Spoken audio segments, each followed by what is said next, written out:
Lepo pozdravljeni v podcastu Odmev tedna. Tokrat komentirava dogodke z našo komentatorico. Z nami je Karin Planinšek. Živijo, Vida. Karin, lep pozdrav. Kako doživljate poletje vroče? Zdaj je ratalo malo znosno, ne, tisti vročinski val je bil kar zalogajno, kar težek za preživeti, ampak ja, predvsem je to bolj poletje za učenje primerno. Ja, ker ste bili zelo aktivni v predvolilni kampanji. Ja, in je treba zdaj še dolgove za nazaj pokriti, kar se tiče faksa. Ja, vam nadoknadati, ampak verjamem, da bo šlo. Lejte, zdaj glavna junakinja tega tedna bi lahko rekli, pa tudi zadnjih 4 let, ne, priznajmo, je bila Tanja Fajon, nekdanja zunanja ministrica. Zdaj, bili smo priča ponovitvi neke zgodbe z Alenko Bratušek, ne. Seveda, vse je legitimno, v redu, vsak se lahko prijavi sam, kamor se želi, ne.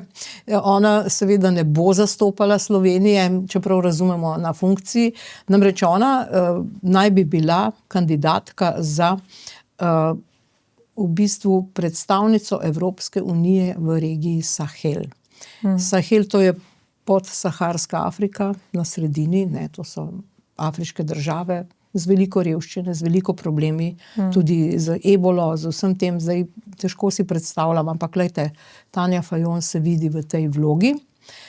Gospa Kallas, to je pa zunanja ministrica, bi lahko rekli, Evropske komisije, stoji na njeni strani in jo želi predlagati, čeprav je bilo odločanje zdaj že nekajkrat ustavljeno. Zdaj, kaj si lahko mislimo o tem?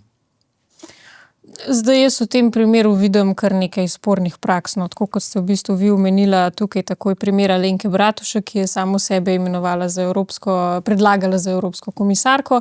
Zdaj pa imamo primer Tanje Fajon, ki je v bistvu en mesec potem, ko je nastopila nova vlada, že ona v igri za nek zelo visok položaj v Evropski uniji. Zdaj to kaže na to, da v bistvu so medtem, ko je še bivša vlada Roberta Goloba upravljala tekoče posle, namesto da bi se dejansko ukvarjali s tekočimi posli, ne, so očitno pač skrbeli za to, da so nekako poskrbeli za svoje kadre za naprej, ne, da so jim zrihtali visoke funkcije in tako naprej. Pa tudi v bistvu smo potem videli, kar je razkril, se mi zdi, da portal Info360, da so tudi nekako plačevali že vnaprej oziroma kupovali to funkcijo za Tanjo Fajon, ker so se pač ta sredstva za Sahel od leta 2022 vsako leto poviševala in so dali vse skupaj, se mi zdi, da okrog 1 milijon evrov. Povišale so se za 6-krat. Za 6-krat, ja. Pod njenim vodstvom. Tako da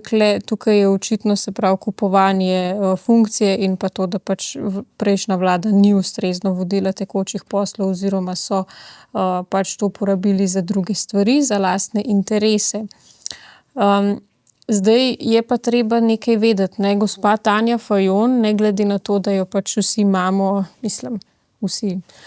da jo imamo nekako za slabo političarko, za nekoga, ki ni dobro vodil zunanje politike v času njenega ministrovanja. Konec koncev ona je le prišla iz teh novinarskih voda potem v politiko, a ne, veliko imamo takih primerov, predvsem na levi politični sceni v Sloveniji. In kljub temu, karkoli si vse slabega mislimo o njej, je pa treba vedeti, da je ona zelo dobro povezana v Evropski uniji. Ona ima, pa ne samo znotraj Evropske unije, tudi v bistvu v krogu OZN, ne. Nekaj časa, se mi zdi, še kakšno leto nazaj, se je govorilo, da naj bi ona tudi postala generalna sekretarka OZN oziroma neka taka funkcija se je obetala, pa potem z tega ni bilo nič. Zdaj, kjer je dim, je ponavadi tudi ogenj, no, jaz mislim, da nekaj je na tem sigurno bilo, pa ne vem, lahko da je to potem padlo v vodo, ampak jaz sem pač tudi že od drugih slišala, no, da ima Tanja Fajon izjemno dobre veze znotraj Evropske unije in da je ona tudi močno pripomogla k temu, da je bila recimo 3. Janševa vlada takrat v času covida tako močno napadena strani takratne, obrekovana. Tako strani takratne Evropske komisije.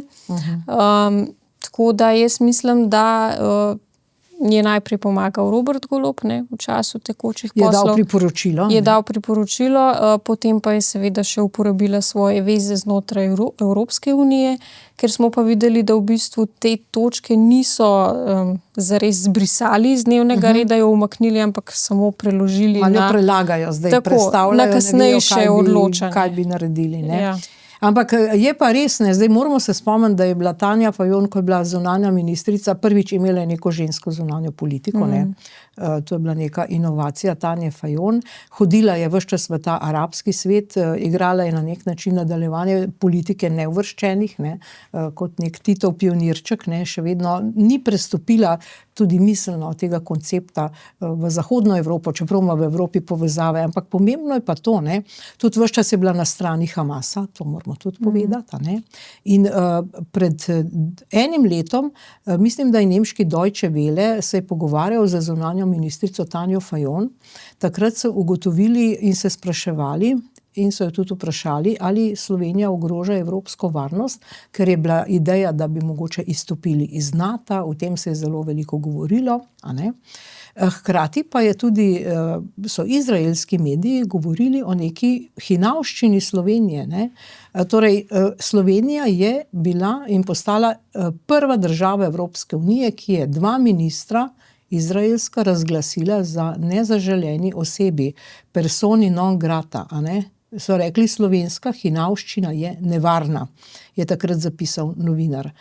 In seveda Itamar Ben-Gvir pa Bezalel Smotrič, te 2 sta bila personi non grati. Če bi stopila v Slovenijo, ne vem, bi jih areterali, ravno tako tudi predsednik Netanjahu, ravno tako so praktično, ne vem, grozili, ali so res areterali nekoga in so rekli, ki prišel kot turist v Slovenijo, so rekli, da je bil udeležen v vojski, pa izraelsko letalo na koncu te vlade ni smelo, oziroma bila že nova vlada, ni smelo pristati. Ona je zelo pro-palestinska, pro-hamasovska zunanja ministrica proti Izraelu. Ali je to utegne zdaj škoditi pri imenovanju na to funkcijo? Ja, zdaj, kot ste povedala, ona je vodila zelo ideološko politiko, pač tako je tudi funkcionirala celotna Golobova vlada, tako da pač to ni nič čudnega in neznanska škoda je bila tudi narejena zaradi tega, ne? In to je zdaj treba vse nekako popravljati za nazaj. Je pa tako, no, jaz mislim, da te njene politične povezave so še vseeno nekako širše od tega. Tukaj so bile verjetno v igri tudi nekakšne usluge, zdaj jaz dam to, ti daš to meni, ne. In jaz mislim, da ta zgodba ne bo kar tako zaključena, no. Meni se zdi prav, da so to vsaj za enkrat ustavili, ker gre v bistvu tukaj res za zelo problematično regijo in da bi zdaj tako ideološko političarko zadolžili za tako regijo, to bi pomenila katastrofa lahko za celotno Evropsko unijo. Tako da jaz upam, da bo tudi zdaj v bistvu tudi nekako na zunanjem ministru, ne, gospodu Kajzerju pa predsedniku vlade Janezu Janši, da nekako znotraj Evropske unije zlobirata, prepričata, da pač ta opcija ni dobra. Zdaj vprašanje je tudi, kaj so te kljukci, ne, iz prejšnje Golobove vlade v teh 4 letih vse prodajali funkcionarjem znotraj Evropske unije. Ker treba je vedeti, ne, da pač Slovenija je le majhna država in še vseeno pač te ljudje se ne zanimajo zdaj toliko podrobno za dogajanje pri nas in kaj točno te ljudje počnejo in lahko, da so pač tudi nasedli kakšnim lažem, manipulacijam, ker je pač treba povedati, da te ljudje pa so izjemno dobri manipulatorji, ne. Če so v čem dobri, so pa v tem, ne.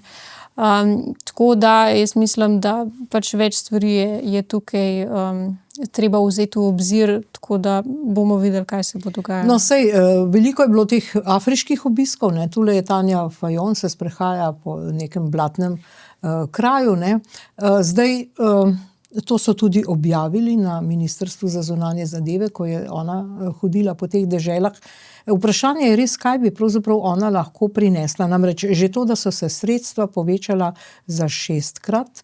V Afriki pa vemo, da se tudi precej spopadajo s korupcijo. No, nenazadnje tudi ona je zdaj prijavljena na protikorupcijski komisiji. Kaj bi pravzaprav lahko Evropa s Tanjo Fajon dosegla v Afriki? To je zanimivo, ne? Ponavadi se taki vedno zavohajo med sabo, ne? Zelo koruptivni posamezniki, ne? Itak vedno dobro sodelujejo, tako da pač nas ne čudi, da so jo potem hoteli dati ravno v to regijo, kjer bi lahko pač tudi ona veliko dobila, ne, v lasten žep, pa mogoče še kdo drug zraven. Zdaj, zanimivo je tudi to, ne, da ona je večinoma hodila po teh afriških državah, recimo zdajšnji zunanji minister Kajzer pa ga še nisem videla v kakšni taki državi. Res je, da je pač zdaj komaj en mesec oziroma malo več minil, pa vendarle se mi zdi, da obiskal že kar nekaj krajev, imel že kar nekaj obiskov, pa ga vidimo v bistvu več ali manj s voditelji drugih evropskih držav. Tako da zdaj jaz mislim, da smo lahko precej zaskrbljeni, kot bi rekla tudi gospa Tanja Fajon, glede tega, da bi ona zdaj postala res predstavnica za to regijo. Jaz mislim, da ne vem, lahko se nam celo migracijska slika poslabša, če jo tja postavimo. Ne vemo, v kakšne razsežnosti to lahko vodi, ne? Ker to je še vseeno problematična regija. In seveda pač je tukaj potencialno na mizi tudi to, ne, da bi še več beguncev lahko spravili v Evropsko unijo. Zdaj zato moramo res premisliti, kakšnega posameznika tja postavimo. To mora biti predvsem zdravorazumski posameznik, ki tudi sledi zdajšnjim novejšim evropskim politikam, ne, ko se je sprejel ta uredba o vračanju migrantov. Zdaj jaz mislim, da Tanja Fajon tudi temu ni ravno naklonjena, ne, glede na to, da pač prihaja iz te stranke. Tako da ja, ampak kot sem rekla, jaz mislim, da je zdaj predvsem na predsedniku vlade pa zunanjem ministru, da pač to nekako obrazložita komisiji in vsem vodstvenim kadrom, da pač ona le ni prava izbira. Je pa zanimivo, ne, kaj bomo mi v tej Evropski uniji in komisiji nazadnje še videli, ne, namreč ta aroganca po svoje, neke Tanje Fajon, ki mora biti že toliko pametna, da ve, da če se zamenja vlada, pa če bo zunanji minister ta, ki ga je sama odstavila, domnevno zaradi zlorabe diplomatske komunikacije, ne, da bo on prišel na položaj, se si mora misliti, da mogoče ji ne bo poslano z rožicami, da se ne bodo strinjali z njo. Je zelo samozavestna in arogantna, še posebej recimo, če gledamo Samuela Žbogarja, ki je zapustil položaj stalnega predstavnika Republike Slovenije pri Združenih narodih, takoj, ko se je zamenjala vlada, ne. Mislim, ona je toliko pametna, da nekako ve, v redu, zamenjala se je vlada, bolje, da odstopim, da je mir, ne, ker tudi, ko je hodila v Ameriko, je zapravila neizmerne vsote denarja takrat, ko smo praktično bili aktivni v OZN. To se v varnostnem svetu, ne. To se pravi, mora imeti kar močno zaledje, ne. Ja, saj ravno to je, ne. Jaz mislim, zdaj Samuel Žbogar je bil zelo kompromitiran posameznik, kakor sem na hitro lahko pogledala, ne, ker je bil napovedan tudi nek inšpekcijski nadzor nad tem uradom, ki ga je on vodil, tako da verjetno si je mislil, zdaj pa hitro najboljš, da spakiram kovčke, preden mi začnejo gledati pod prste, ne, pa da Neymagar to nasledi Neymagar to dobi njegov naslednik, te dolgove, ki jih je on ustvaril. Zdaj pri Tanji Fajon je pa res predvsem ta situacija, da je, jaz mislim, da ona v ozadju precej močnejša, kot si mi mislimo, ne. In zdaj pač zunanji minister na ravni države članice je nekaj, če si pa ti izjemno dobro povezan z visoko zunanjo politično predstavnico Evropske unije, je pa to nekaj drugega. Jaz sumam, da zna biti, da sta oni dve celo veliki prijateljici, drugač bi bilo to že umaknjeno z gospo Kalas, drugač bi bilo to že umaknjeno z dnevnega reda, ne bi bilo niti več debate o tem, da se pa to bo vleklo še naprej, pa to meni precej smrdi, no. Tako da jaz mislim, da se gospa zaveda, da ima pač na višjih nivojih podporo. Konec koncev je tudi ena izmed evropskih komisarjev Marta Kos, ne, s katero so pač zlizani. Tako da zato bo treba kar še nekaj pogajalskih akcij, no, da se to prepreči na čim bolj umirjen način. Koliko Tanji Fajon lahko škodi dejstvo, da komisarka Kalas ne zagovarja Rusije, Tanja Fajon pa jo ali pa ji ni nasprotna? Zdaj, tako kot sem rekla, jaz mislim, da v takih okoliščinah to niti toliko ne prevlada, ker to, Tanja Fajon je za moje pojme tak politika, ki zelo hitro lahko tudi zamenja retoriko. Ne. To je res, njena retorika je taka, da govori in se moraš zelo potruditi, da ugotoviš, kaj točno je povedala. Točno tako. Ne. Ja, težko je razbrati, kaj je rekla. Ona je zelo tak dober primer nekega poštirkanega politika, ki zna zaviti vse lepo v celofan, ne, pač deluje. Besedi dobro, ne, nameče besede in tako, potem ne veš, kaj je bilo zdaj bistvo. Zelo dobro se izmakne, zelo dobro se pač nekako vrti v tem prostoru, ne, zelo dobro ji gre tudi drug ta politična korektnost in jaz mislim, da tudi pač s takimi, da pač zna prilagoditi svojo retoriko glede na to, s kom se pogovarja. Ker tako kot sem rekla, še vsem pa te ljudje, ne, na vrhu Evropske unije, oni ne bojo šli zdaj verjetno preverjati njenih izjav. Mogli bi, ne, ampak imajo najbrž toliko drugih obveznosti in se pač s podrobnostmi v Sloveniji ne ukvarjajo. Slovenija je nek laboratorij, na katerem testirajo vse neumnosti. Ja, žal. Ker ni nobene škode, karkoli se zgodi v Sloveniji, briga jih v Evropski uniji, pa odstavljajo poslance, pa prihaja na ustavno sodišče Jurova, pa delajo državni dar, briga jih. To je nek laboratorij in mi smo neke bele miši, to je seveda moje mnenje, ampak jaz to tako vidim. Tako da, ja, res dobro povedano. Bomo videli. Ampak glejte, je pa nekaj, ne, niso pa spregledali tuji mediji, ko je pred 2 letoma, mislim, da je Tanja Fajon s svojo delegacijo odšla in se je klanjala Kidriču, ne, in dejansko so pa rekli, glejte, klanjajo se vojnemu zločincu, ki je kriv za smrti in poboje in umore, vsa ta morišča, ki so še vedno odprta. Torej, tukaj očitno Tanja Fajon, ne ve človek, a ima ta ženska dovolj neke lastne presoje, ali kdo vodi vse to, kar se dogaja, da gredo tja in da se klanjajo in se potem na nek način ritensko odmikajo. To je bilo najbolj smešno, ne? Kot pred nekim carjem, da japonski cesar se mogoče ljudje od njega ritensko odmikajo. To je pa res nesprejemljivo. No, in to so opazili tudi tuji mediji, ne, recimo avstrijski, odkoder je tudi tale fotografija, seveda je bila tudi v slovenskih medijih objavljena, ampak potem je malce izginila iz teh spletnih portalov. Lejte, kaj je zdaj s tem čaščenjem te revolucije, klanjanjem pred revolucionarji. Tega še nismo opustili, koliko lahko Tanji Fajon ta mitologija škodi. Jaz mislim, da škoditi ne more, ne? Ker še vse te abotne stvari, ki se nažalost še vedno toliko časa po koncu totalitarnega režima dogajajo v Sloveniji, še vedno niso dovolj odmevale tudi v zunanje političnem prostoru. Ne? Mi v bistvu nekako nismo uspeli še to predstaviti zunanji javnosti, kakšni škandali se dogajajo v naši državi, da bi se tudi te res visoki predstavniki, recimo Evropske unije, malo ustrašili, ne? Malo zajeli sapo pa rekli, čakajte malo, kva se pa vi greste, a ne? Mislim, lejte, to je tako, kot bi se v Nemčiji klanjali nacističnim veljakom. Pa se sploh ne bi imeli več kipa Hitlerja, ne? Ampak to je tako. Ja, kot ampak mi pa to imamo. Mi pa imamo te kipe, pa še klanjamo. Pri nas je pa to v redu, ker pač sicer so klali ljudi še pa še, ne? Ampak zato, ker je pač to komunizem in se pač to ni v taki meri obsodilo, pač to mi sprejemamo. Zdaj vsakič, ko se zgodi kakšno tako dejanje, kot je tole, s tem dobesedno plunejo po vseh tistih kruto umorjenim nedolžnim žrtvam. Brez obsodbe. In jaz osebno bi to kazensko preganjala. In tak človek bi za moje pojme tudi moral imeti doživljenjsko prepoved vstopa v politiko. In jaz sem bila tudi šokirana.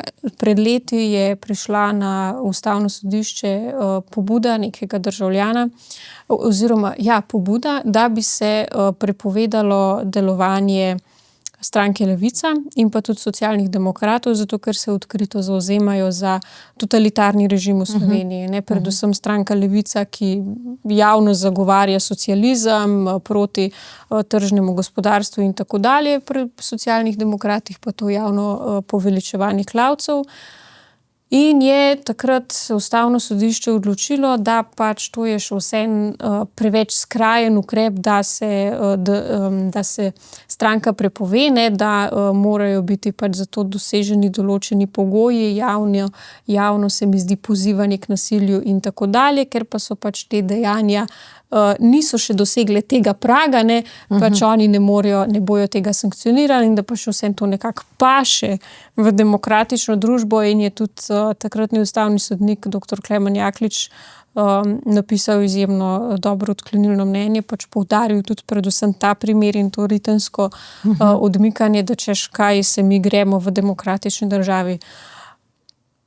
Ampak vendarle, nažalost zdaj Slovenija je bila predolgo v rokah teh totalitarnih krempljev, ne, ozadje se ni zamenjalo, lustracija ni bila opravljena in so pač zdaj imamo opravka s potomci teh klavcev. Je pa Kučana, ki na proslavi 35 Kučana z rdečo zvezdo.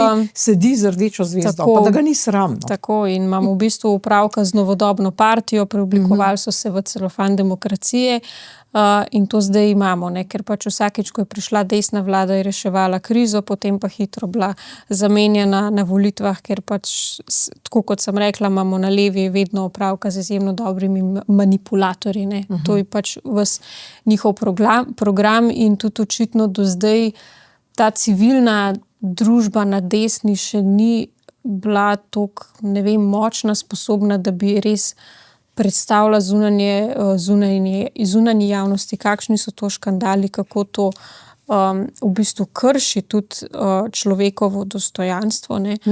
Kako je to v nasprotju z vsemi deklaracijami, katere mi podpisujemo konec koncev z Evropsko deklaracijo o človekovih pravicah. Ne? Gremo se neke borce za človekove pravice, si polnimo usta z nekimi lepimi besedami, ne, po drugi strani pa smo priča takim dejanjem, ki še vedno opravičujejo ta zločin, ki je bil storjen nad slovenskim narodom. Tako da jaz upam, no, da bo ta desna vlada, da ne bo samo en mandat, ampak še več mandatov, ker to dejansko rabimo, da se tudi takih stvari očistimo. Ne? No, ena taka iskrica upanja pa je vendarle bil referendum proti odloku o parkiranju v Ljubljani. Ne? Zdaj seveda iskrica upanja, zato ker referendum sicer ni uspel, ne? Ampak vendarle zdaj proti so potrebovali 4500 glasov, 500 jih je zmanjkalo. Ne? Volilna udeležba je bila 19% in 40,000 Ljubljančanov je bilo v osnovi proti Jankoviću. Ne? To je pa kar velika številka. Zdaj, seveda, če ne bi, oziroma če bi odvzeli volilno pravico, tako kot govorijo ljudem, ki niso državljani Slovenije, ker prav ti ljudje, ki živijo na teh območjih, ne, čeprav se jih ta parkirišča dotikajo, niso šli zdaj na volišča, ker je Zoran Janković rekel, o ničemer ne odločamo, in niso naredili volilne udeležbe. Torej, najprej ta rezultat, kako ga komentirate?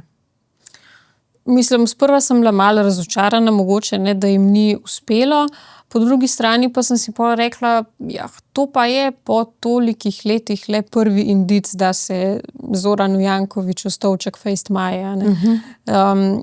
On je bil dolgo nepremagljiv, neuničljiv župan, tudi ljudje, ne glede na to, kaj je v javnosti odmevalo o njem, ne glede na vse rabote njegove družine, na odpis milijonskih dolgov, so bili Ljubljančani vedno, ja pa, poglejte, koliko je on naredil za Ljubljano, glejte, koliko je Ljubljana lepa, ne.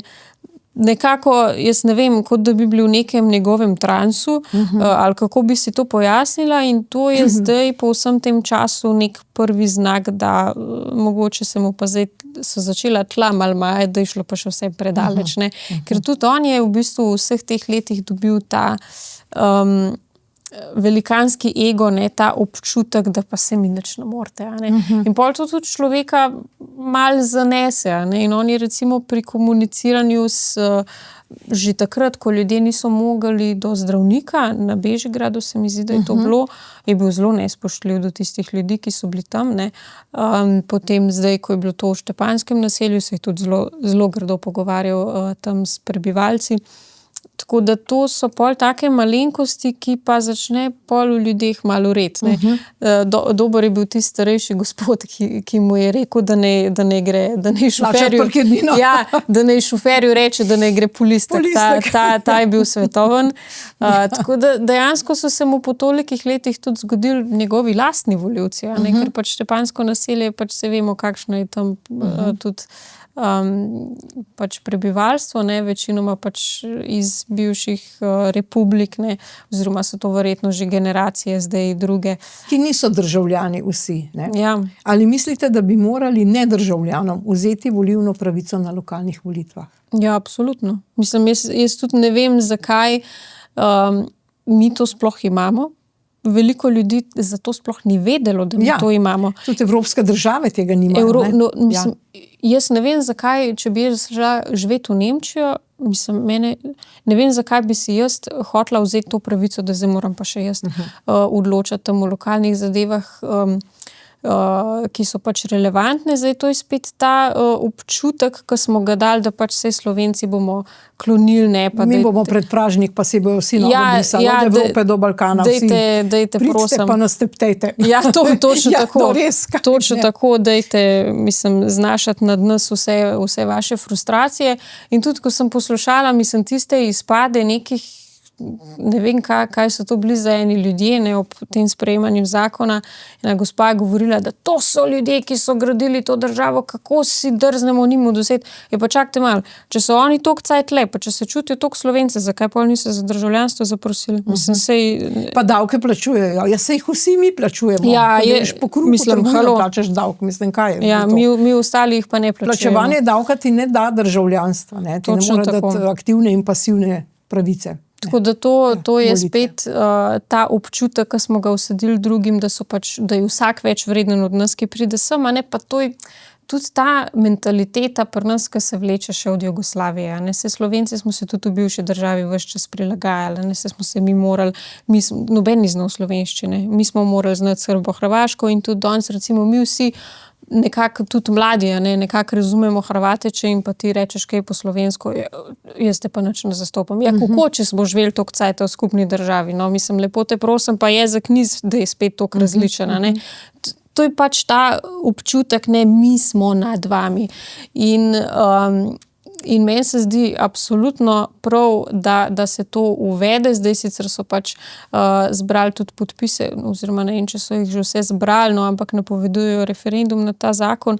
Ampak tudi dovolj je bilo tega, da si taki večni župani, kot je Janković, dobesedno uvažajo volivce za to, da si pač zagotovijo stolček. No, poglejmo, kako je to komentiral gospod Primc, ki je pravzaprav tudi eden od bodočih kandidatov za župana. Hvala lepa vsem, ki ste glasovali na referendumu proti Jankovićevemu parkirnemu terorju, proti njegovi korupciji. 2600 ljudi je prišlo na referendum in glasovalo za Zorana Jankovića. Več kot 40.300 je prišlo na referendum in glasovalo proti Zorana Jankovića. Ampak gledajte, tukaj se ne smemo ustaviti. Delo moramo dokončati in sicer 15. novembra na lokalnih volitvah županskih in pa v mestni svet in če bo potrebno še v drugem krogu 1. decembra. Hvala lepa vsem, pomembna zmaga je za nami, sedaj pa samo naprej. Ja, in naprej jih gre kar veliko, Anton Rop, Urška Klakočar Zupančič, potem Aleksandar Repić in pa seveda Princ, Feratović, Mesec, kar en dren je nastal tudi teh bodočih županskih kandidatih. Zdaj so zavohali, da se Jankoviću toliko maje stolček, pa to je najbrž priložnost. Res. Vsi so začutili, tako levi kot desni, da je te Jankovićeve zgodbe konec. Zato jih je toliko. Imate videli ta občutek? Jaz tudi mislim, da je tako, zdaj pa mene predvsem skrbi, kdo bo nasledil Jankovića. Ker lahko, da se bo prišlo z dežja pod kap ali pa še na slabše. Ker treba je vedeti, da če bo kandidirala Urška Klakočar za županjo, jaz mislim, da ima kar velike možnosti. Ker ne glede na to, koliko je ta ženska nora, kaj vse je počenjala v državnem zboru, kako ga je spremenila v bordel, je treba vedeti, da je ona še vsem pri ljudeh zelo priljubljena.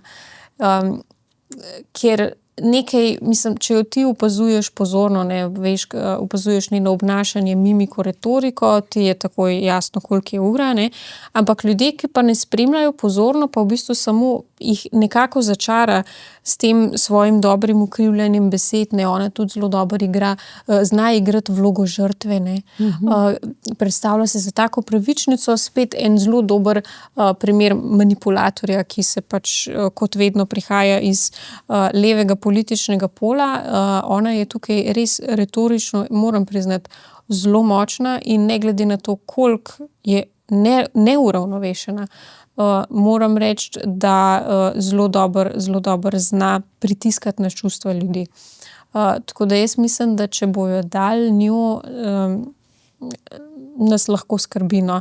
Mesec, jaz mislim, da nekih večjih možnosti nima, no, da bi on lahko postal župan. Pa je tudi Škofje Loke, no, mislim, zdaj bo nekdo iz Škofje Loke župan. Ja, on je Železnikov, sicer ne vem, koliko že 20 let je rekel, da živi v Ljubljani, pa jaz tudi mislim, da je on po duši veliko bolj Ljubljančan, kot pa nekdo iz podeželja, saj tako se tudi obnaša kot neka mestna srajca.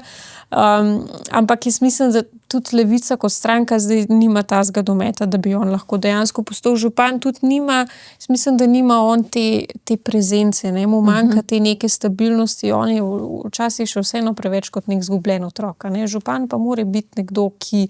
Neka persona. Dejansko, ja, tako da jaz mislim, zdaj ali Urška Klakočar, ali pa tudi Tone Rop, jaz mislim, da oba dva sta močna kandidata. Tudi jaz mislim, da Tone Rop ima veliko šans tukaj. Je bil predsednik vlade, ima, kar pa še rekel je Jankoviću, jaz sem te naredil, ne. Ja, pa še to. Tako da ga zdaj tudi zamenjamo. Ja, točno tako, ja. Pred leti. Tone Rop ima mogoče veliko možnosti, ampak poglejmo zdaj, kaj pa ta vplivnik Aleksandar Repić. Jaz sem v bistvu zelo vesela, no, da se je Repić spustil v to tekmo. Jaz mislim, da je ona ena taka prijetna osvežitev. Zdaj, jaz moram reči, da v preteklosti mu nisem bila preveč naklonjena, ker ne vem, te neki vplivneži pa ne vem, no, meni to preveč ne paše, ampak moram reči, da njegov angažma med zadnjimi volitvami oziroma tudi že prej, kako je v bistvu nekako se začel zavzemati za to, kar je prav, pa tudi zelo dobro začel napadati to opcijo, ki je tako na veliko uničevala Slovenijo. Jaz mislim, da je, tle je tukaj dejansko naredil vtis name, tudi v bistvu pri njem je to, ne, ker je pač predstavnik druge generacije in ima te novodobne prijeme, ne, nekako ne pusti se, neustrašanje, recimo tudi tisto je bilo dobro, ko je bila razglasitev rezultatov na volitvah in je šel v državni zbor in je tam snemal Asto Vrečko, Luka Mesca, to se mi je zdelo zelo zabavno in tudi on se je ob tem zelo zabaval. Tudi, kakor sem slišala, se je zdaj tudi glede tega dosti angažiral na socialnih omrežjih in se tudi zelo poglobil v zadevo, tako da ne glede na to, da gre za vplivneža, jaz mislim, da bo opravil svojo domačo nalogo, pa se tudi pač konkretno na to pripravil, tako da to bo definitivno zelo zanimiva tekma, pa jaz tudi mislim, da je on takega kova, ki bo lahko pariral tem karakterjem, kot so Mesec, Klakočarca, Tone Rop, čeprav Tone Rop ni tak grozen skrajnež, ne, kar se tiče besedičenja, pa vendarle, no. Tako da jaz mislim, da to bo kar za spremljati. Katera stranka bi podprla Repića? To pa težko napovem. To pa res ne vem. Ker niti še sama ga ne znam čisto dobro uvrstiti na kateri politični pol. Jaz mislim, da je on vedno bil bolj podpornik Resnice. Resnica je sicer napovedala, da bojo imeli svojega kandidata. Ki bo močan, pa ga še ne izdajo. Ja, tako. Tako da ne vem, lahko da boš tudi popolnoma sam v to, brez kakršne koli podpore in tudi jaz mislim, da je to najboljše zanga. Dokler se, jaz mislim, da zanga ne bi bilo dobro, da se kakorkoli politično profilira. Prezgodaj mogoče. Ja, pa nasploh, no, zato ker še vseeno pač on se je res konstantno se predstavlja kot v bistvu nek čisto totalno samostojen, ne, on je tudi, se mi zdi, finančno neodvisen in tudi pri ljudeh, pri njegovih sledilcih je ravno zaradi tega kredibilen, ne, ker nima nikogar v ozadju, ki bi mu narekoval, kaj govori, tako da jaz mislim, da je najboljš, da gre samostojno. No, še dva sta kandidata, ki se pa zelo spoznata na to mestno politiko, ker sta zdaj svetnika. To pa sta gospod Primc in Feratović. Kaj pa te dva? Kakšne možnosti imata pa ona dva? Ja, Aleš Primc je že kar nekajkrat kandidiral. Jaz upam, da bi tudi lahko zdaj dosegel večji rezultat, pa dejansko pač osvojil župansko mesto, če bi se to le dalo. Zdaj Feratović pa ne vem, no, jaz mislim, da tam on tudi ni neka persona, ne, o čemer sva prej govorili, da bi dejansko vlekel ljudi, pa tudi, mislim, stranka Pirati ni niti parlamentarna stranka, sicer lokalne volitve so malo drugačne od državnozborskih, pa vendarle, no, jaz mislim, da tam ni tako močnega naboja, da bi ga lahko jemali kot za nekega resnega tekmeca. No, tudi se mi zdi, da so premočni akterji v igri, da bi on lahko temu pariral. Tudi ko smo gledali predvolilna soočenja, je dostkrat minilo več kot pol ure, preden je on sploh prišel do besede. Ne, tam je čakal, da ga kdo pogleda, povoha, ne, tako da mislim, jaz si zelo upam, no, da bi Aleš Primc dosegel večji rezultat, ker Aleš Primc je izjemno dober retorik, ne, izjemno dober, tudi ne pusti se, ko pač je v teh besednih dvobojih z pripadniki nasprotne politične opcije. Ne vem, mogoče bi bilo pa tudi pametno, če bi se te akterji, neke zdravorazumske opcije tudi povezali v neko širšo platformo. Ne vem. Ja, še posebej ta civilna iniciativa za Ljubljano, ta cilj, to je njihova kratica. Namreč oni so napovedali in pač povedali in razlagali izid tega referenduma, da si prebivalci Ljubljane želijo odločati o vseh stvareh, ki so pomembne za prebivalce, recimo kanal C0, sežigalnica, in v bistvu so napovedali kar nekaj teh referendumov in izbiranja podpisov. Mislite, da se bo to zgodilo, da bomo lahko konec koncev, zdaj, če pustimo ta parkirišča, ampak mislim, da so veliki problemi tudi v tem C0, sežigalnica. Ja, definitivno, in moram reči, kje ste bili pa prej, ste spali. Mislim, ne vem, hvala Bogu, da so se sicer zdaj zrajtali, da bi se tudi s tem ukvarjali, ampak je pa že kar dolgo problem s tem, kaj bo s pitno vodo v Ljubljani, no, tako da lepo, da smo se saj zdaj začeli s tem ukvarjati, da smo se spomnili na to, da to pa le ni tak zanemarljiv problem, še vsem je to pač v bistvu večja katastrofa, kot pa to s parkiriščem, ker tle gre le za javno zdravje in pa konec koncev za človeška življenja. Tako da lepo, da jaz to izjemno pozdravljam, da je pač prišlo končno do nekega družbenega gibanja tudi v Ljubljani, da ni več vse tako pasivno, zaspano. Zdaj, kolikor sem slišala, ne bi bili sicer tudi v tej civilni iniciativi bolj levo nagnjeni ljudje, no, ne vem, lahko da se motim. Prebivalci tega področja. Pa vendarle tudi, pa sej v bistvu prav, da so noter pripadniki vseh nekih različnih nazorskih mišljenj, ker konec koncev se pač to dotika vseh prebivalcev Ljubljane, in jaz upam, da bodo dejansko pač te referendume tudi prinesli na mizo oziroma bodo zbrali dovolj podpisov za njih. Najprej pa definitivno naj se spustijo v zbiranje podpisov za kanal C0. No, poglejmo, kako je Zoran Janković v oddaji na Pop TV pri Urošu Slaku komentiral ta izid. Torej, Štepansko naselje in ta pobuda mi ni v plus, da bo zelo jasno, jaz to dobro vem, ampak to so še vedno moji volivci, jaz sem prepričan, da bo videti, da je naša varianta boljša. To so še vedno moji volivci. On igra na to, da so to njegovi volivci. Torej, ne samo mogoče te, ki ga volijo, ampak dejansko, ki ga čutijo kot svojega vodjo, doživljenjskega vodjo. Mogoče tudi lokacijsko vsi z Balkana. Ne vem, zakaj so to njegovi. Moji ljudje. Moji. Zdaj, kaj je potrebno, da bodo te moji volivci, tako rečeno, v bistvu, da bodo izbrali, oziroma koga bodo te njegovi volivci najlažje obkrožili. Kdo lahko v njihovih očeh zamenja Zorana Jankovića, ker on je na nek način en tak balkanski vodja. Šerif. Recimo, tako mu mi rečemo. Ampak kdo ga lahko v njihovih očeh zamenja?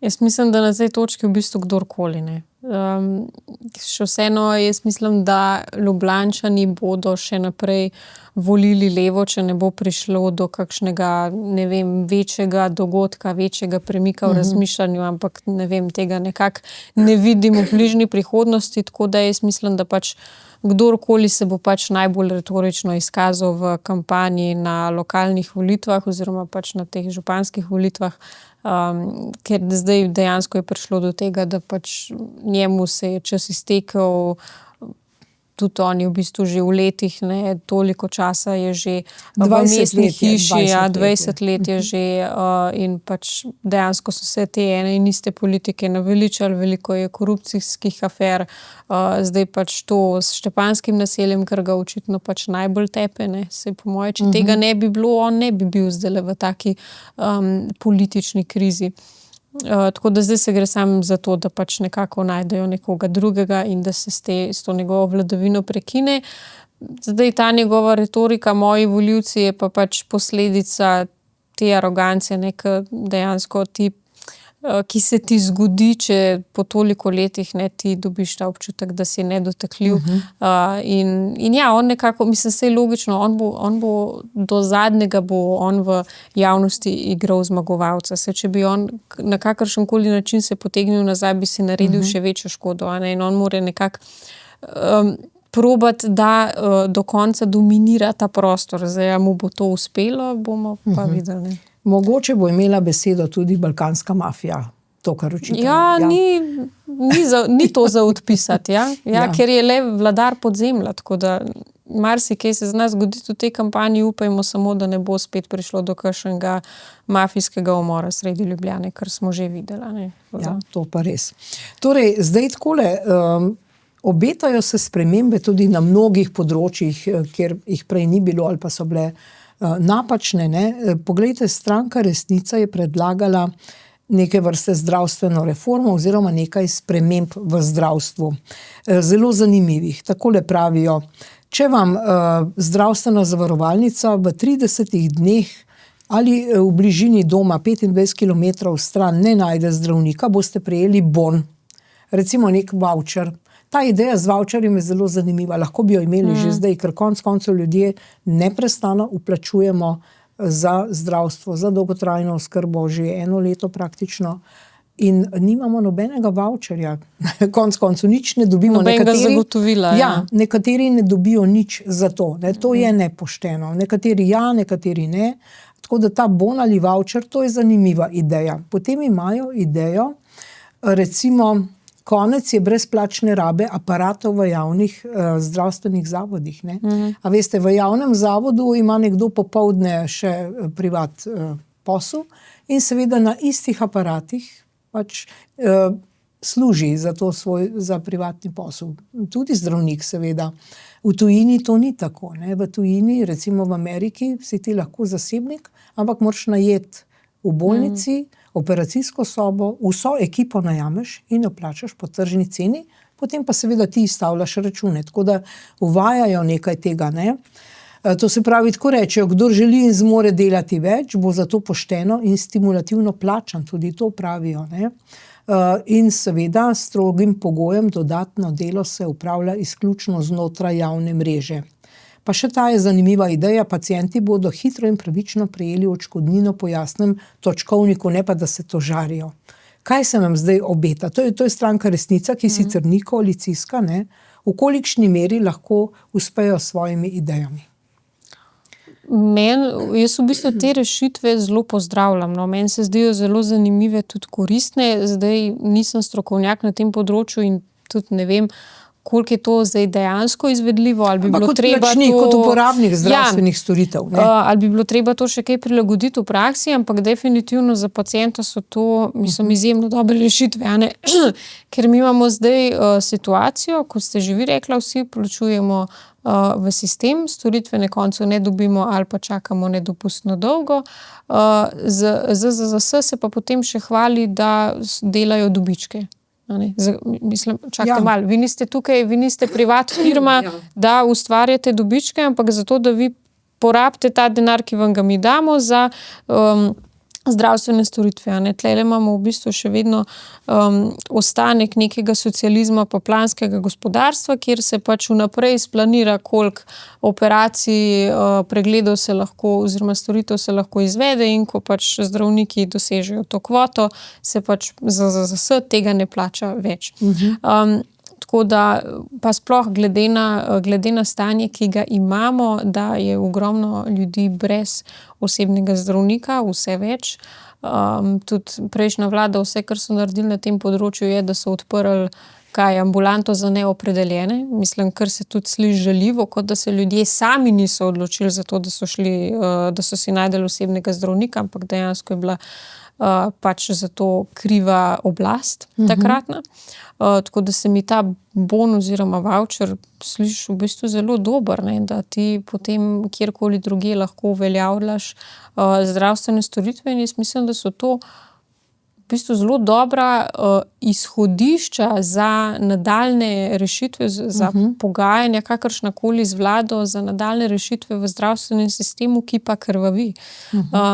In ja, da bi se dejansko tudi, mi se bomo mogli začeti zgledovati po drugih bolj razvitih državah, ne samo kar se tiče zdravstvenega sistema, glede vsega, ampak zdaj, ko smo ravno pri zdravstvu, ne pa, ko ste omenila tudi, kako to v Ameriki poteka in zanimivo je, da v bistvu to, kar se tiče neplačevanja teh naprav v javnih zdravstvenih ustanovah, zanimivo, da tega ni uredila že prejšnja Golobova vlada, ki je vodila tako gonjo proti zasebnikom, pa za javno zdravstvo, da bo vse javno, vse ločiti.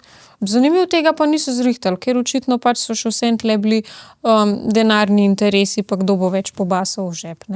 Tako da jaz v bistvu lahko samo pohvalim to, kar so pripravili. No, seveda, to je tudi en od razlogov, ne samo to, da imajo mogoče tudi zanimive predloge, pa tudi to, da so omogočili to novo Janševo vlado.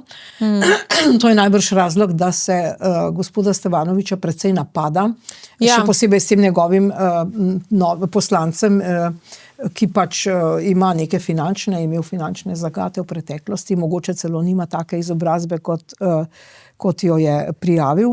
Ampak zdaj poglejmo 3 video izseke. Najprej, kako so gospoda Stevanovića napadala ga je novinarka Tanja Gobec v oddaji Politično. Poglejmo. Enega stavka mi še niste dopustili napovedati, nobenih težav. Dejstvo je, da ga preiskujejo organi pregona. Pridemo še k preiskavu, gospod Stran. Zdaj vam govorim ravno o tem, zakaj smo podarili dnevni red. Ali mislite, zdaj začenjate parlamentarne počitnice 15. Zaključiti samo ena stvar. Tukaj vas moram popraviti okrog GEN-I-ja, smo ne glede na to, ali bi poslanska skupina Resnica glasovala za ali proti v takem primeru, bi ta dnevni red padel. Mi nismo glasovali, izključno zaradi tega razloga, zakaj bi kdo karkoli skrival. Ampak ustava pravi, da je treba preiskovalno komisijo ustanoviti. Gremo naprej. Ne moreva več toliko. Gospod Brec, Miha Brec, ne bo držalo pri Tešu in bančni komisiji svoje delo. Enega stavka mi še niste dopustili napovedati. Lepo vas prosim, pa zakaj ste me potem povabili v oddajo? Dobili ste priložnost, ampak niso dobili priložnost, če bi vsak stavk prekinete na pol. Vse v redu, pomirite se, bova rešila. Bova rešila, ampak zdaj, recimo za primerjavo je prav, da se spomnimo, kako pa je Robert Golob v Odmevih Tanje Gobec povedal, da bo čistil janšiste, pa ni bilo nobene pripombe. Ja, ti si bila Tanja. In če kje, kdo ve, veste to vi. Tudi na RTV-ju smo se zavezali vsi skupaj, da ga bomo očistili janšizma. In jaz vem, da vi natančno veste, kaj to pomeni. In ni bilo nič. Nobenega odgovora. Tu skakanje v besedo. In zdaj še 3. video izsek, pa je prav, da se spomnimo, kako je pokojni Jože Smole, kaj je povedal o novinarjih, ko smo bili še v trdem komunizmu, zdaj smo v mehkem. Tako poglejmo, kaj je povedal, kdo so zdaj novinarji in zakaj se nam vse to dogaja. Novinar je družbeno-politični delavec, ki je zavestno privržen idejam marksizma-leninizma. Torej, je to ta sklop, zakaj se nam vse to dogaja? Eni ja, drugi ne. Ja, družbeno-politični delavci, ne. Sej ne pravim, da so vsi taki, ampak pač očitno v Sloveniji še vedno na teh področjih nekako smo divji zahod, no, bi jaz temu rekla. Zdaj sploh zanimiva je bila ta oddaja Politično, kjer je bil Stevanovič gost.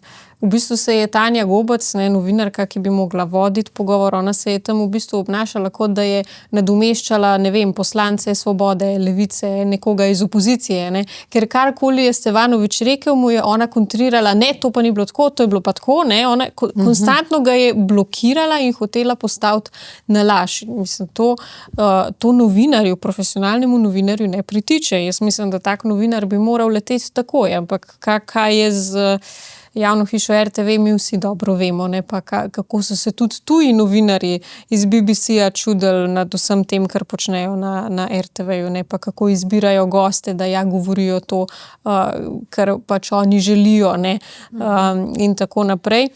Tako da, jaz pa mislim, da je Stevanovič tudi, je pa nek predstavnik, ko bi rekla, neke nove politike, ne, ki pa se več ne boji.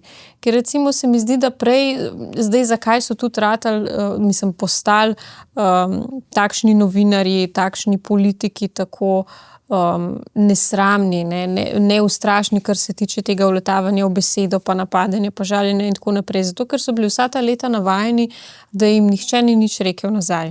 Da je tudi recimo ta naša stran, pomladna stran vedno stopila korak nazaj, nastavila drugo lice, ne, mi smo pa boljši, ne, in seveda, in oni so rasli in zato smo pač tudi tukaj, kjer smo, in nimamo niti osnovnih zadev počiščenih v naši državi. Zdaj pa so prišli neki taki čisto drugačni politiki, ki pa se jim dejansko jih ni strah povedati to, kar je res, pa se postaviti zase, pa reči, čakajte malo, se ne pustiti nadvladati. In Stevanovič se je pač do zdaj že pokazal za takega posameznika in jaz moram reči, da zelo se mi zdi pohvalno, da gre na vse oddaje, tudi na RTV, čeprav vsi vemo, da je to skrajno levo trobilo, ampak da se pač tam nekako zavzame ta svoj prostor, postavi mejo, če tukaj ne greste, on tudi v bistvu na zelo zabaven način tudi tej novinarki pokaže, da zdaj pa dajte se malo umiriti, gospa, ne.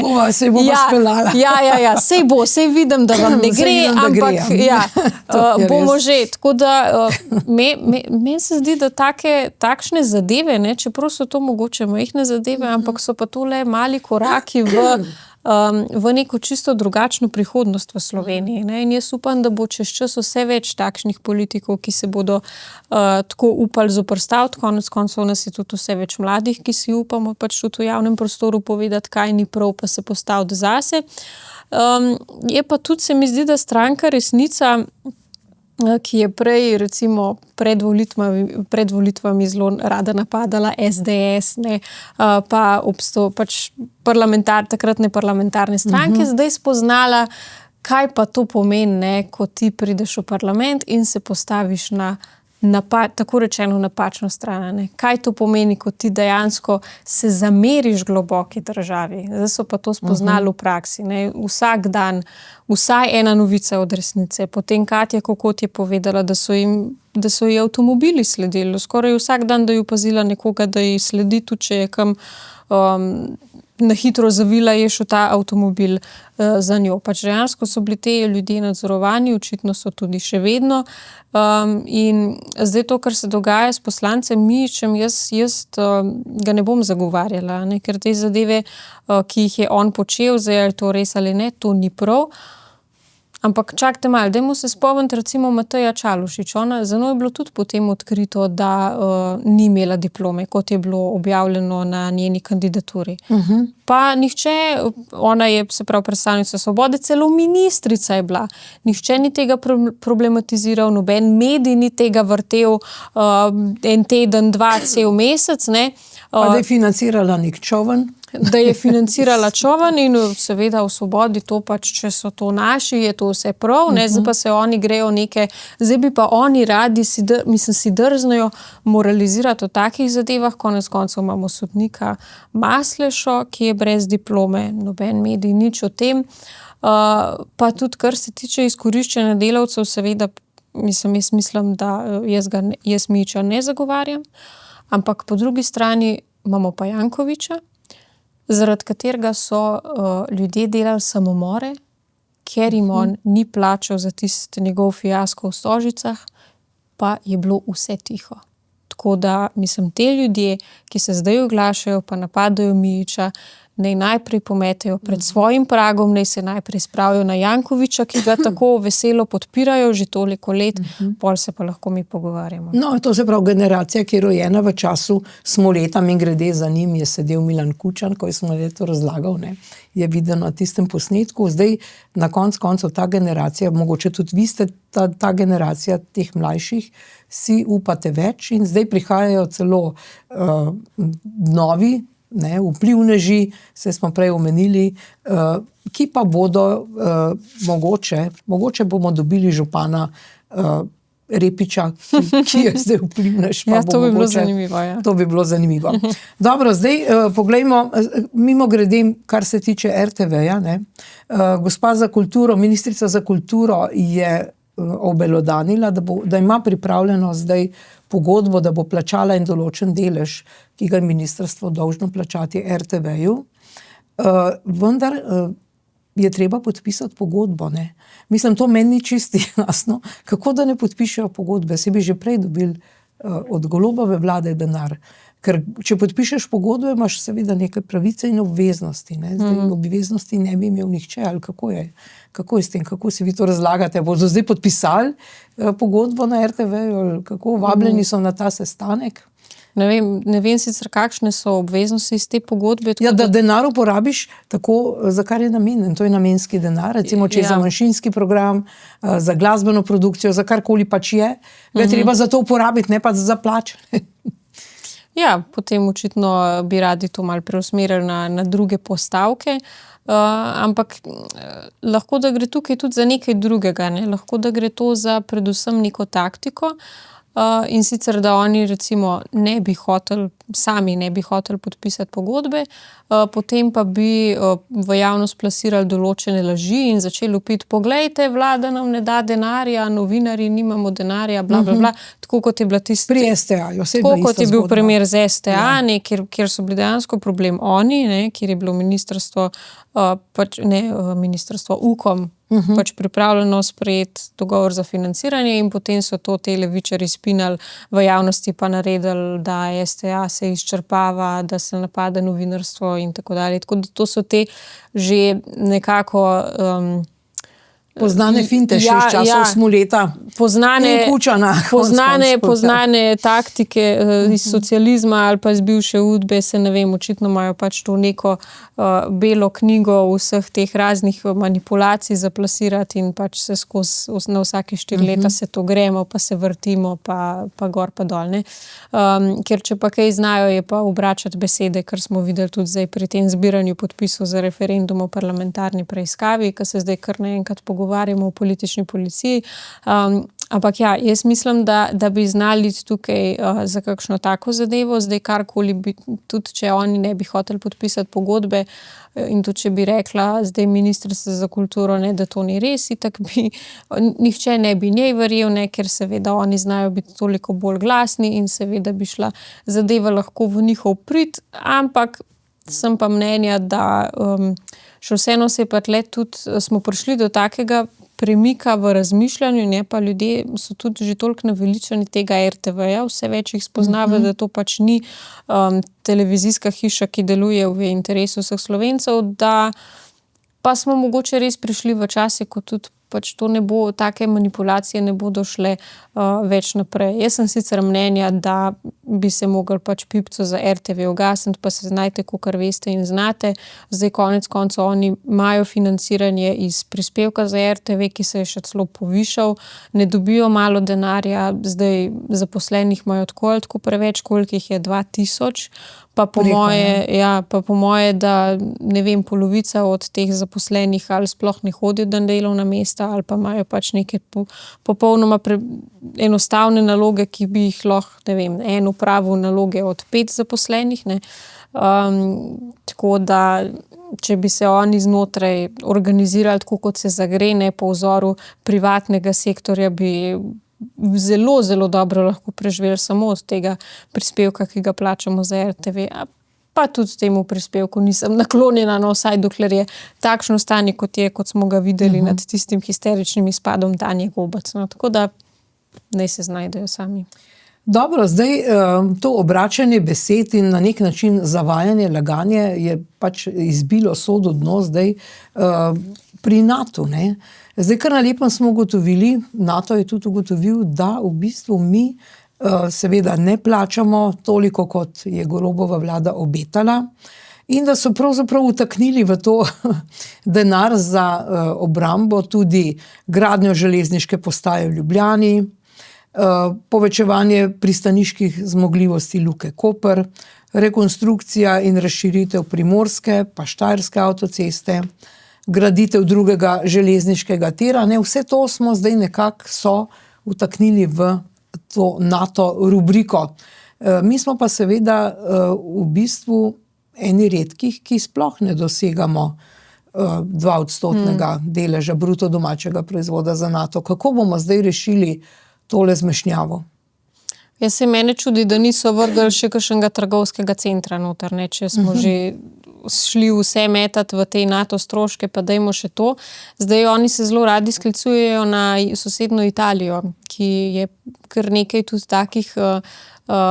take civilne infrastrukture dala v stroške za NATO, ampak treba je vedeti, da je pri Italiji ena velika razlika in sicer, da Italija gosti kar nekaj NATO infrastrukture, ne, in je situacija bistveno drugačna, tako da se tukaj mi z Italijo ne moremo ravno primerjati. Tako da zdaj končno je tudi prišla politika, ki ne bo več probala okrog prinesti, ne, vsakega, pa če imajo ravno 5 minut časa. Zdaj, kaj pa to pomeni v prihodnje, ne, za procente, ki jih namenimo za BDP, mislim, za procente, ki jih namenimo za NATO,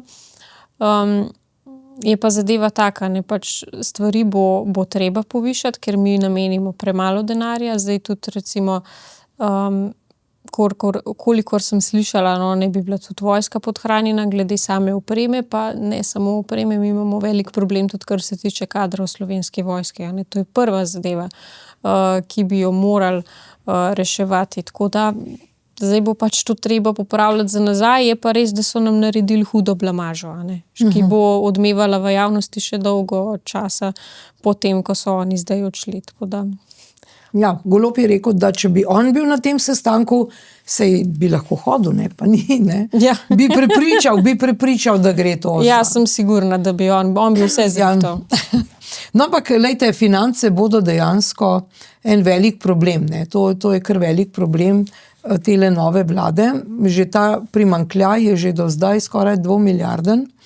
In zdaj to, kar ugotavljajo po mnogih ministrstvih, recimo Anže Logar na Ministrstvu za gospodarstvo, pa potem tudi Ignacija Fridl Jarc na Ministrstvu za kulturo. Skratka, denarja je manj, ne. Anže Logar pravi, za 16 milijonski primanjkljaj upozarja in to za zadeve, ki so bile že praktično določene, že odločene, ne. Kaj naj si zdaj mislimo o tem, kako bomo izplavali iz vsega tega? Ja, zelo težko. Jaz sem slišala, da so kar velike težave po ministrstvih, ne, ker še zdaj raziskujejo, kje je denar, koliko ga je ostalo, ne, slika ni jasna, tudi ob primopredaji niso predali jasne slike, ne, kje dejansko stojimo. Tudi Cigler Kralj je napovedal forenzično preiskavo na Ministrstvu za kmetijstvo, se pravi, zadeva zares alarmantna. Zdaj me je pa zelo nekako razburilo ta histerija Aste Vrečko, ne, ob sporočilu ministrice za kulturo, da bo šlo pač manj denarja za kulturnike. Mislim, jaz ne vem, zakaj se gospa razburja, ker je ta denar vzela ravno ona kulturi, ne, z nesmotrnim trošenjem denarja, tako da zdaj mislim, meni se to res zdi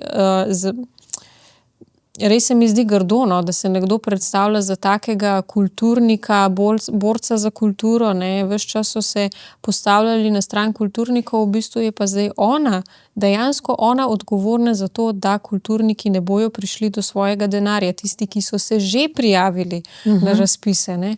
Dejansko je ona to dosegla. Jaz ne vem, a so ta denar metali v Fotopub, očitno so to delali, pa verjetno svojim prijateljem na levici. Pa še nekaj je treba omeniti, da ne samo finančen problem. Na ministrstvih je tudi velik problem s tem, da je veliko nesposobnega kadra. Ne. Administracija se je občutno povečala v času bivše Golobove vlade, ker seveda so zaposlili vse svoje prijatelje, žlahto, znance, se pravi, da so nekako vse spravili do korita, poviševali plače mimo vseh pravil, izplačevali si dodatke za nadurno delo. Delalo doma. Delalo od doma 4 dni na teden. Plačevali nevidno delo. No, in zdaj dejansko smo prišli do situacije, da je po ministrstvih ogromno enega kadra, ki je neuporaben, ki dejansko sploh ne vejo, zakaj so tam, ne znajo opravljati svojega dela in zdaj nisi pa ministri so prišli dejansko v kaos. Oni so prišli v kaos in mislim jaz jim tega dela trenutno te situacije, v kateri so se znašli, ne zavidam. Ne? In zdaj pa ljudje že nekako pričakujejo, da neke rezultate od vlade, ne, da se bo takoj začelo reševati gospodarstvo, pa te zadeve, druge zadeve, ne, mene tudi že sprašujejo, kdaj bomo ukinili borčevske pokojnine, ne, take zadeve.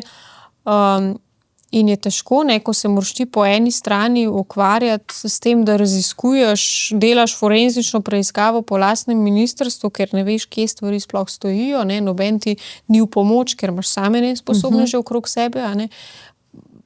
Po drugi strani pa ljudje čakajo, ne, da nekaj daš od sebe, tako da res ne bo lahko zdaj, tudi v septembru se bo sprejemal rebalans proračuna, tam bo verjetno tudi kar pestra debata, ne, kjer se bo opozicija seveda bo spet moralizirala o neki luknji v državnem proračunu, ki so jo seveda ustvarili oni, ne.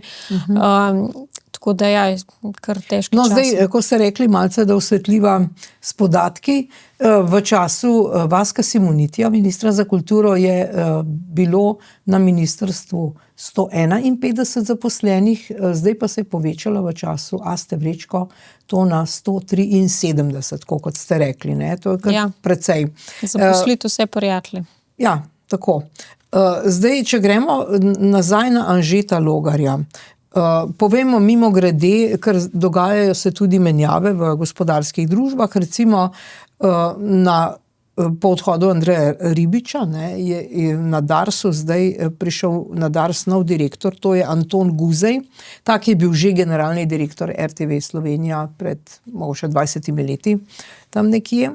Zdaj, kar se tiče Anžeta Logarja, veliko se dogaja s to novo zakonodajo. On je v predvolilni kampanji obetal predvsem boj s korupcijo in zdaj je tu že nov zakon o STKOK-u, ne več skoku, torej zakon o preprečevanju korupcije.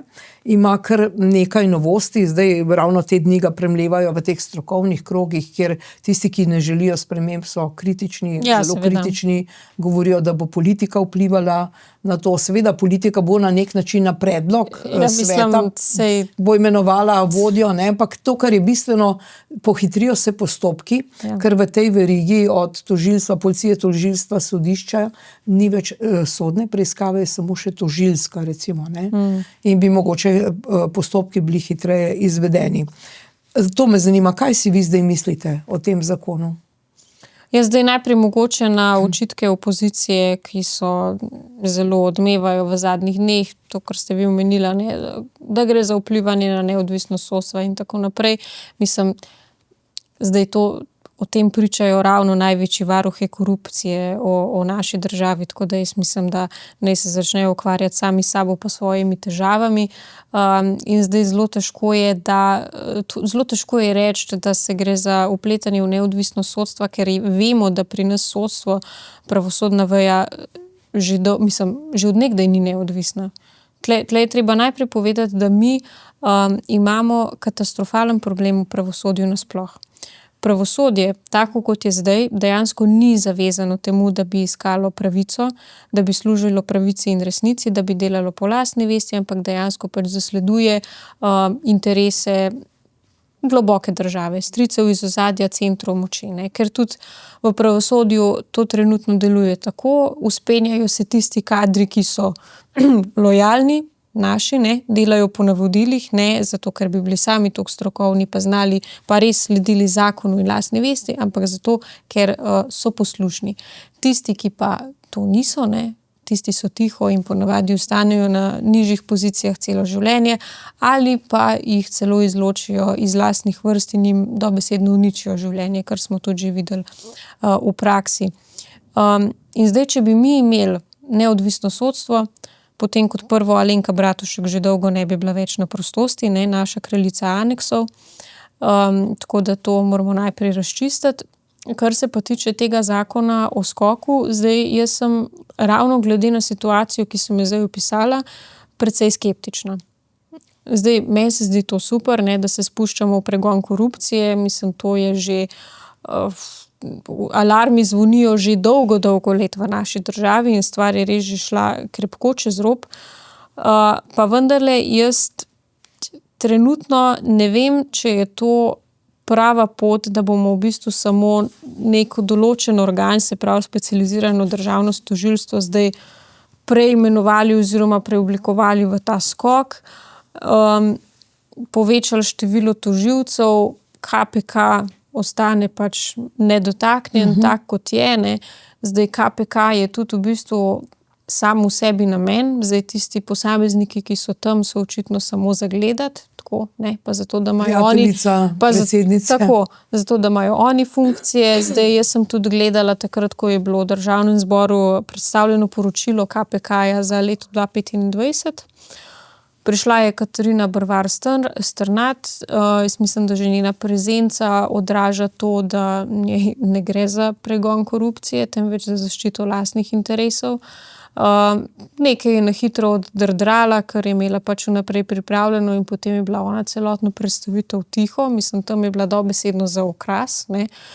In cel čas je govorila njena namestnica Tina Divjak, ki pa je partnerka od Forbicija, se pravi direktorja tega centra nevladnih organizacij v Sloveniji. In predsednika sveta RTV. In predsednika sveta RTV in smo spet tam, a ne, pri nevladnikih, pri naših plačanih aktivistih, konec koncev tudi Katarina Brvar Strnad, ne, predsednica KPK-ja je tudi nevladnica, ne, ona je v bistvu spravljala ilegalne migrante v Slovenijo. Tako da že to, da KPK puščamo nedotaknjen tak, kot je, se meni pač ne zdi prava rešitev. In zdaj, če mi na obstoječ sistem, ne, tak kot je, samo zamenjamo neko ime inštitucije, naredimo nekaj na novo, odstranimo, sodno preiskavo, ampak da pa pustimo kadre takšni, kot so, se pravi, da bojo pa ljudje isti, ki že zdaj delujejo znotraj pravosodnega sistema, pa mislim, da zadeva ne bo šla v pravo smer, ne. Če mi pustimo iste ljudi, ki so že zdaj delovali v škodo in ki že zdaj niso zasledovali pravice in resnice, potem ne moremo pričakovati drugačnih rezultatov, pa če mi implementiramo še toliko neverjetno dobro idejo. Mislim, da v pravosodju bi morali obrati drugačen način. Jaz mislim, da to bi bilo treba nekako na novo postaviti od temeljev navzgor. Jaz mislim, da začetek bi tukaj bil, da ne vem, jaz mislim, da smo mi dejansko prišli do točke, da bi rabili na sodiščih, pri sodnih postopkih tudi zunanje opazovalce, se pravi pravne strokovnjake iz ostalih bolj razvitih evropskih držav, ki bi dihali za ovratnik našim sodnikom, ki očitno ne sodijo po lastni vesti. Očitno ne znamo narediti reda v lastni državi, ne? Ja. To je dejstvo.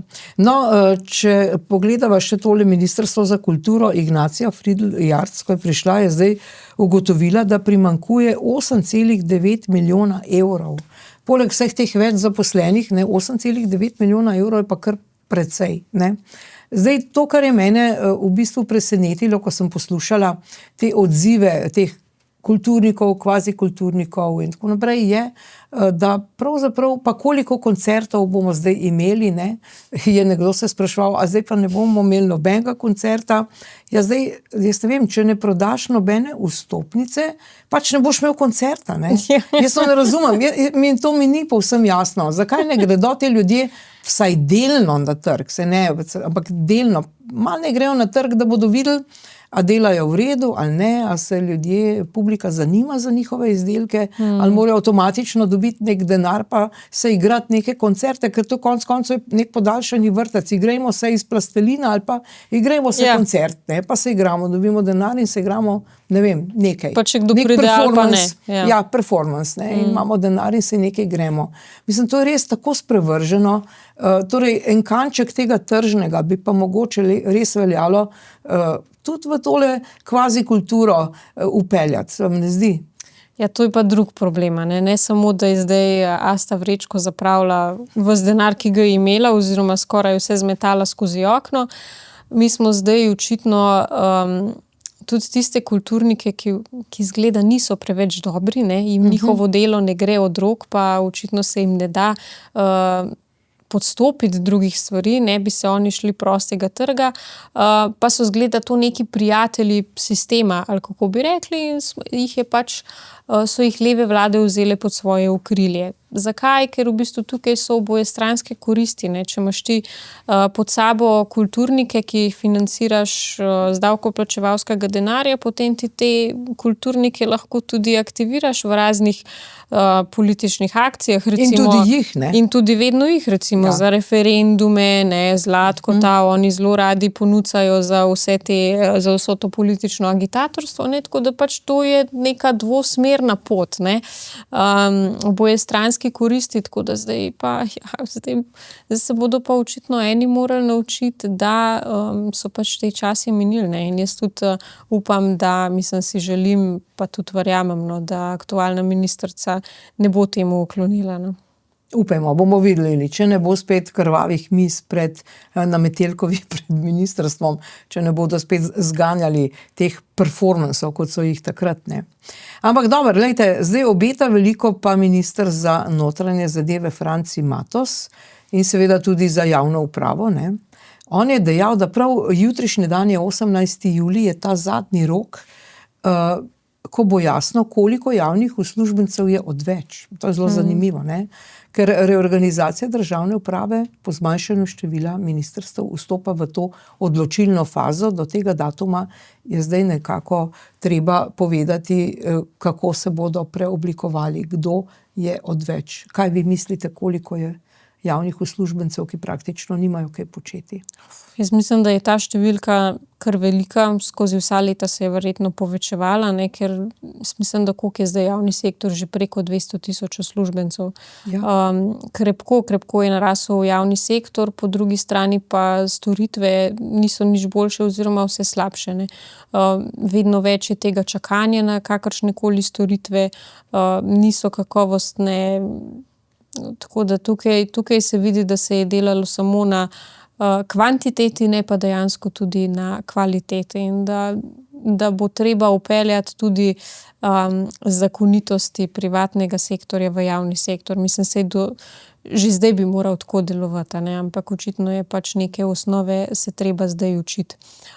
Jaz mislim, da minister Matos, no, kolikor je zdaj nastopil pač svojo funkcijo, jaz mislim, da je zelo dobro upravljano in se tudi zelo dobro iz odvetnika prelevil v ministra, tudi njegovi nastopi so izjemno umirjeni in jaz verjamem, da bojo tudi po svoji pač najboljši presoji opravili to, zdaj ne vem, jih bojo prekvalificirali na druga delovna mesta ali pa pač se bodo morali nekateri posloviti. Mislim, se bo treba naučiti v naši državi, da zdaj, če ti pač nimaš nikakršnih zadolžitev, mislim, da se na delovnem mesto ne hodi samo sedeti, ne, ampak da je delovno mesto sploh v javni upravi, kjer ti delaš, kjer si ti financiran iz proračuna, iz davkoplačevalskega denarja, da je dejansko treba proizvesti nek kvaliteten izdelek oziroma storitev. No, ima pa zahtevno področje, ne? On je minister za notranje zadeve in javno upravo, dve zelo zahtevni področji in prav napovedal je tudi, kar se tiče notranjih zadev. Spet smo bili priča tem novomeškim napadom na policiste oziroma dolenskim, da tako rečem, za širše območje, da bo sprememba tudi v Kazenskem zakoniku, da bodo procesirani ti ljudje, ki non-stop napadajo policiste hitreje, ne? Kaj se bo zgodilo po vašem mnenju? Imamo nek Šutarjev zakon, ki praktično ni zaživel v taki meri, kot bi lahko, kot se je pričakovalo. Ja, Šutarjev zakon je z začetka prinesel neke učinke, se je situacija malo pomirila. Zakaj? Zato, ker je tudi Furs takrat začel izterjevati tiste pač dolgove neplačane obveznosti, potem pa se je to ustavilo, ne vem že točno iz katerega razloga in situacija se je začela spet slabšati. Tudi, mislim, Šutarjev zakon je bil takrat, jaz mislim, da proizveden nekako na hitro, zato da so pač dali, da je takratna Golobova vlada dala nekaj od sebe zaradi pač tega tragičnega dogodka, čeprav bi bilo to lahko popravljeno že veliko prej in bi se, jaz mislim, da ta incident lahko tudi preprečil, ampak so se raje smejali, hihitali, se norčevali iz vseh žrtev romskega nasilja, tako da jaz mislim, da je to dober korak, no, da se začne, da se nekako povrne ugled policistom, kar je tudi v koalicijski pogodbi, ne, da to spet postane spoštovan poklic in da se mu vrne avtoriteta in da se jih tudi bolj zaščiti. Mi smo videli, kdaj je bilo to leta 2024, ko se je skupina Romov vehementno, brez sramu, brez strahu spravila na policiste, jih pretepla. Še neka stara ženska je zmetla tepla policista. Ne? Ja, zato ker vejo, da so nedotakljivi, da jim nihče nič ne more. Ne? Ampak zdaj napad, ne, na dva policista, mislim pa kaj? Ja, imamo vojno stanje, ne? To se dejansko zgodi, ko ti toliko časa pač določeni skupini daješ signale, da ima samo pravice pa nobenih dolžnosti in da se jih noben ne sme dotakniti s palco. In potem, ko se to zgodi, ne, ko oni samo zavohajo, da so mogoče ogroženi, se prebudi ta agresija, aroganca in seveda potem pridemo do takih odklonskih ravnanj in pač zdaj je treba spet na novo temelje postavljati, ne, to kdaj smo prišli. No, seveda, to je zdaj zanimivo, kako bo zaživel tale predlog doktorja Boruta Rončevića, ki pa je minister za izobraževanje. On pa predlaga, da bi prav na to področje dolensko, ne, v Novo mesto pa preselili ministrstvo, več ministrstv bi lahko bilo tam, pa on seveda predlaga za ministrstvo za izobraževanje. Novo mesto se pa tudi ponuja kot lokacija za gospodarstvo, za regionalni razvoj in tako naprej. Ne? Zanimivo je to stanje Novega mesta. Imamo veliko industrijo, imamo Revoz, imamo Krko, imamo industrijo in na drugi strani imamo tako varnostno problematiko. Koliko bo zdaj ta varnostna problematika otehtala pri odločitvi, da bi se res mogoče še kakšno ministrstvo, še kakšno podjetje selilo tja in konec koncev, kako bo zdaj s tem ministrstvom za izobraževanje? Vi podpirate to selitev ministrstev? Ja, jaz mislim, da je to izjemno dobra odločitev, da je to končno prvi korak k regionalizaciji, decentralizaciji Slovenije, ker smo postali preveč centralizirana država. Zdaj, kar se pa tiče same varnosti, jaz mislim, da dobro, če bi bila zdaj situacija toliko izjemno huda, potem Novo mesto niti ne bi bilo na mizi. Zdaj treba je vedeti, da tudi, jaz sem slišala, da imajo policisti, kar se tiče romske problematike, že drugačne usmeritve, kot so jih imeli pod prejšnjo vlado, tako da se je že tukaj začel postopati drugače in tudi mislim, da se bo situacija postopoma začela umirjati. Zdaj, ali je Novo mesto zdaj res primerna lokacija, to bojo pač ministri sami presodili, ampak se mi pa zdi to zelo pozitivno. No, se mi zdi, da je tudi za ministrstvo za kohezijo in lokalno samoupravo bilo rečeno, da naj bi se selilo. Se mi zdi, da nekam v vzhodni del Slovenije. Jaz pravim, čim več tega, naj se tudi te kadri, ki jih je zdaj preveč ostalo na ministrstvih še iz časa Golobove vlade, se bojo pa še oni malo vozili v druge dele Slovenije. No pa se gre v bistvu za vožnjo, ki je časovno pač točno v kontra teh časovnih zamaškov. Zdaj vsi zjutraj v Ljubljano, te bi šli ven. Ne? Ja. In ko se vračajo potem domov, bi vsi hodili iz Ljubljane, te pa nazaj v Ljubljano.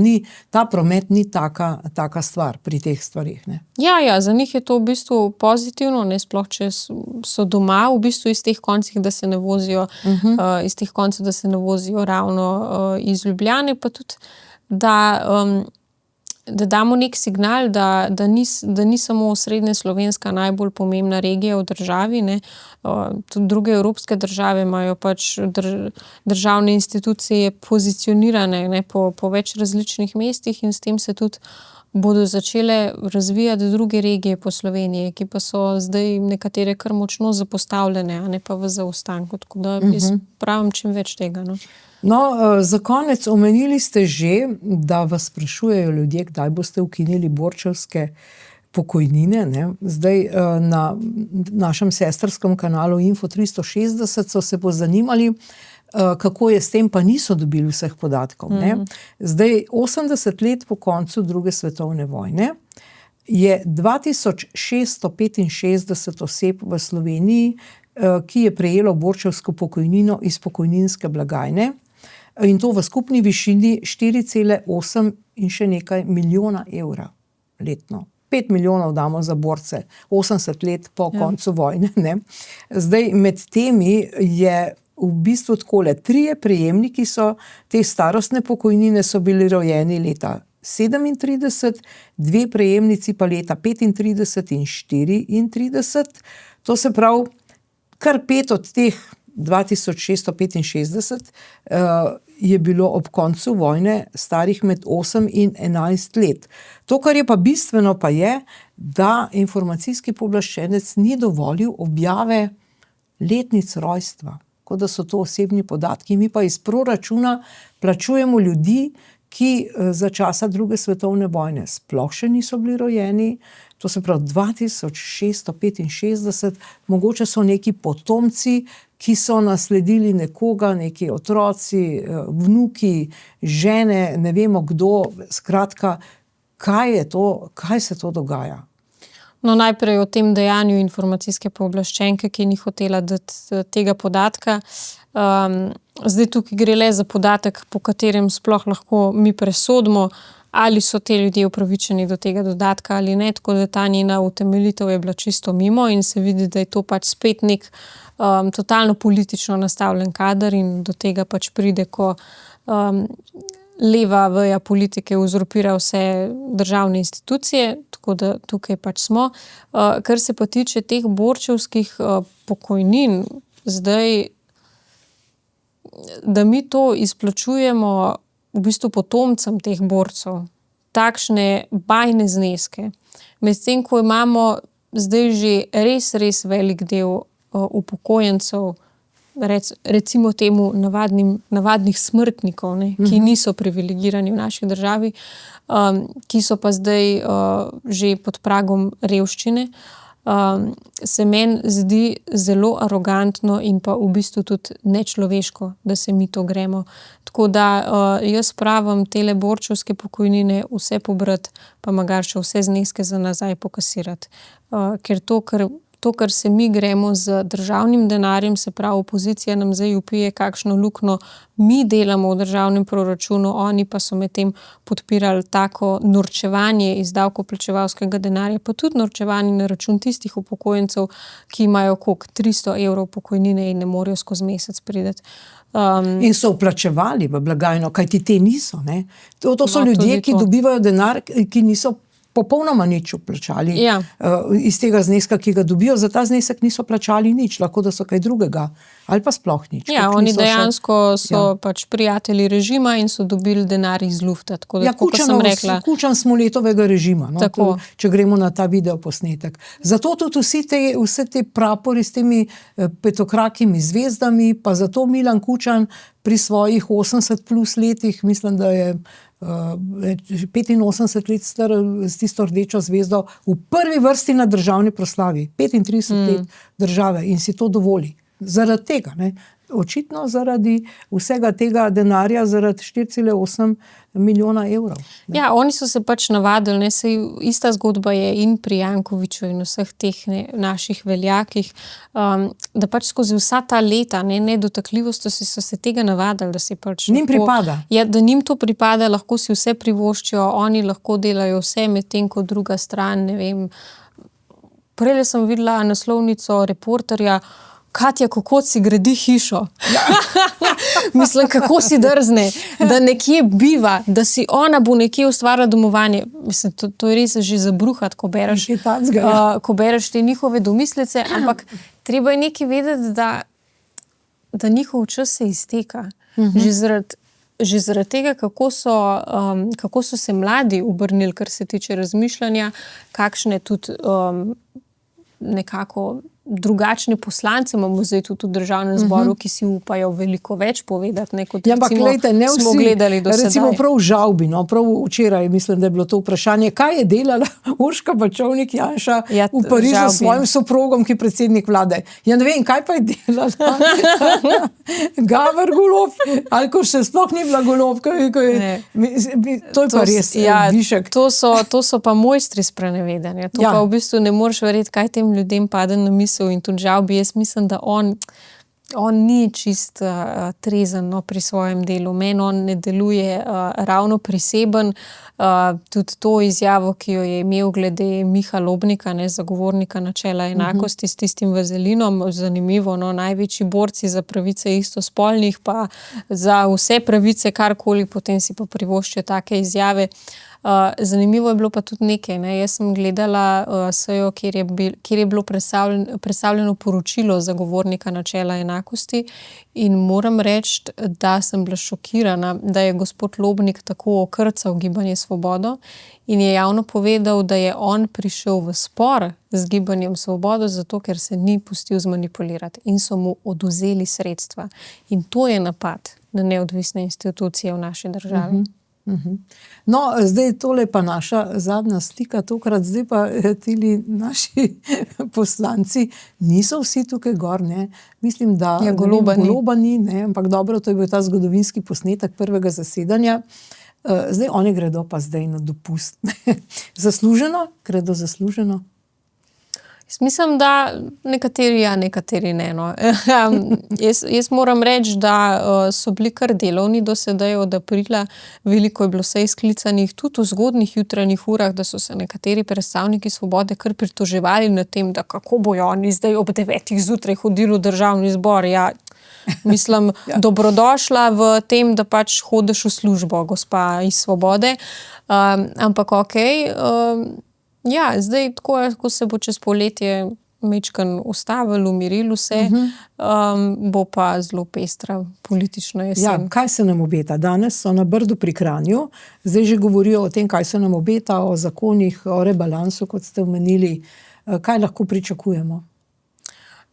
Ja, kot prvo bo zelo pestro že samo zaradi tega, ker imamo lokalne volitve. Tako da tukaj bo, mislim, v to bo šlo veliko energije, to bo poželo veliko pozornosti, konec koncev bomo lahko spremljali, ali se bo kandidate, ki so pomenili, ali se bo Janković obdržal ali ne, to je ena stvar.